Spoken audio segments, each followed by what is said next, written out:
Just giving you guys a look at the control panel.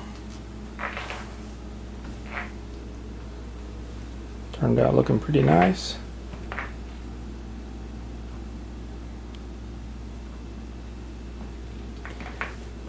The plexiglass sits up just a little higher than I would like it. I don't think it's really going to be a problem, but I may come back eventually and I may put a screw or two in here, maybe at the corners and maybe a couple along the bottom. But as you can see, everything like it worked out well. Got our trackball in there. Have to glue this little bezel piece down, this little trim piece. It's just sitting in there right now. But it's functional just like that, but put it in there. I want to glue it down permanently. That just hides the little edge around there.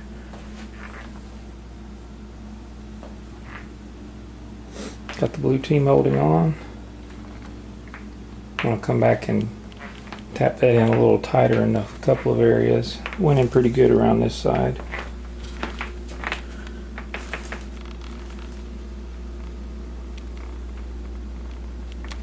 I had to cut a little angle there for that, and that right there sits just a little proud, but I'm going to sand that. I think the artwork and the plexi sit just a hair proud on that corner.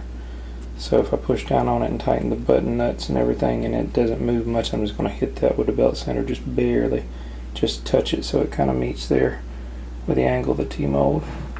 Oops, forgot to push it off. It is not mounted to the hinge yet.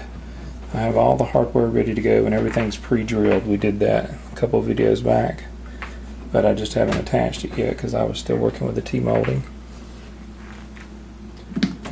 Joysticks look great with the hidden dust washers. Joysticks seem to have their full range of movement. As you can see there, I mean, that just, does that not look just much better than having the dust washers on top? I know it's a lot more work, but I liked it so much with the Mortal Kombats. I said, man, I want to do that. And I mean, tell me, do you see anywhere you can see anything where the artwork is sinking down in there? You can't. The plexi's on top. It's being pulled tight and rigid along with the artwork because of the buttonholes and everything in it. Plus, the dust washer underneath is the same thickness as the depth of the recess. So there's only a very small amount around the dust washer that has no support underneath the artwork, and you know, sometimes it does if you're moving the joystick around. I just don't think it's ever going to collapse down in there, really. I think as long as you keep this plexi on top and the artwork stays taut, I don't think it's going to fall down in there. I don't think you'll ever notice it.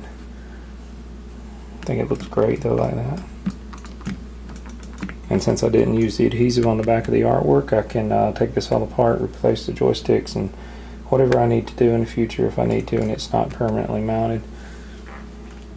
But right now there's one button you see that's not installed, and the reason is we're going to use the original service button that came in this machine when it was a bowling machine. There's a few things I salvaged, not very much from this original machine, but that is something I wanted to keep. You can see there's a tiny bit of printing on the C that's kind of rubbed off. Not much though, but I've never seen one of these buttons made just for service. We're going to install it, I believe, on the top. And this is very unique. This has an original old model cherry switch. It's white and red. Still seems to work great. I need to clean the terminals on it a little bit, but it still seems to be working fine. And see if I can figure out how this thing installs. I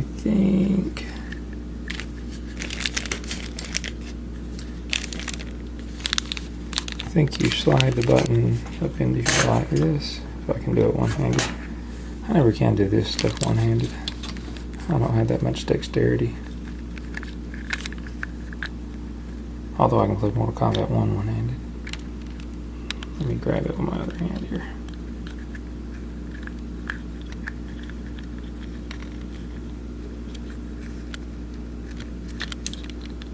Seriously. Okay. I've got it. There it goes. I think it's a pretty standard cherry switch. but it installs that way, and you put a small screw through there, right where the threads are. And here's the screw that came with it. Goes down in there, you tighten it in, holds the switch. When it mounts, the terminals are straight down in there like that. I'm sure other people have seen those before. I haven't dealt with them much, but yeah, I know this is kind of yellowed. I washed this, but it didn't come very clean. The button came clean. Looks nice and yellow, but I don't care. I'm going to use this original button nut. I want to use the original button and the original cherry switch. That's going to be the one thing in this cabinet that stays all original. Let me drop this switch out of here for a second.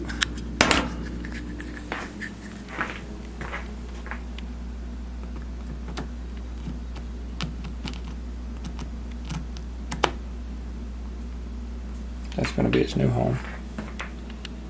So we got to get a little bit of color there, but we stayed basically with blue. Translucent ball here. Eventually I'm going to have it lit up from behind. I'm thinking blue, I'm not sure.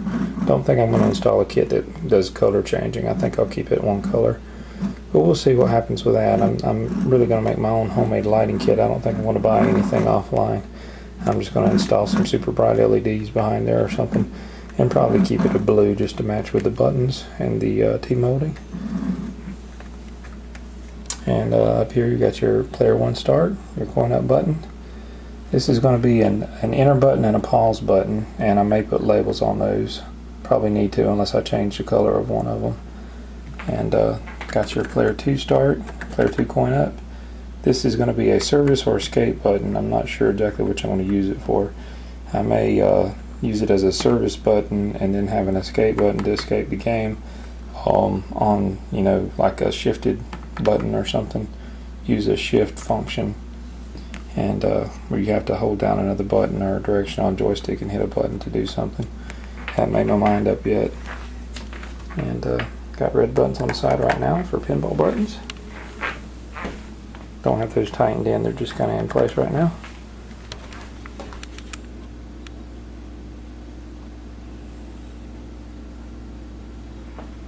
As you can see, it's taking shape. I give you a little view vertical here. Still got a ways to go. That stuff that I did today was a major hurdle overcame.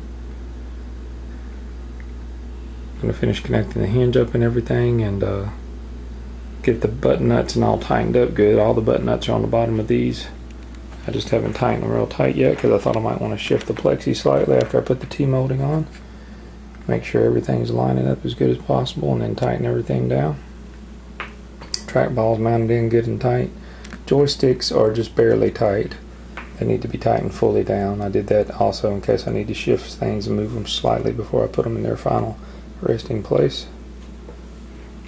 And after I get the hinge mounted up and everything, I'll start working on this bezel. I've got the bezel, and I just need to get it trimmed. I have me a plastic cutting tool, and I also have the trim router, just in case I want to try to use the trim router with a straight edge on it to just cut it to the width that we need. May not have to cut it to the height. The height we have on it may work. I might have to flip it upside down. If I flip it upside down, then there's a little more plastic between the edge of the bezel and where the cutout for the monitor is on one side vertically than it is the other. It's a little less. So one of those might work perfect depending on which way I flip it. If not, I'm going to have to cut at least one end vertical too. But anyway, guys, hope you liked the cab. Still working on it. Control panel, big hurdle overcame. Got the old torture bot on there. We're going to call him the torture bot. Thanks to Andre Wallen for his great art that he gave me permission to use here. This looks great under the plexi. Thought it was a little dark. Plexi kind of brightens it up some. But I think it looks pretty kick-ass. I'll probably use a little more of his art for the side art and the marquee. Possibly the kick panel too. Haven't decided exactly what I'm going to do with the kick panel yet. Keeping it white at the moment. But it's been 10 minutes I've been rattling on, so I'm going to let you guys go. Talk to you later.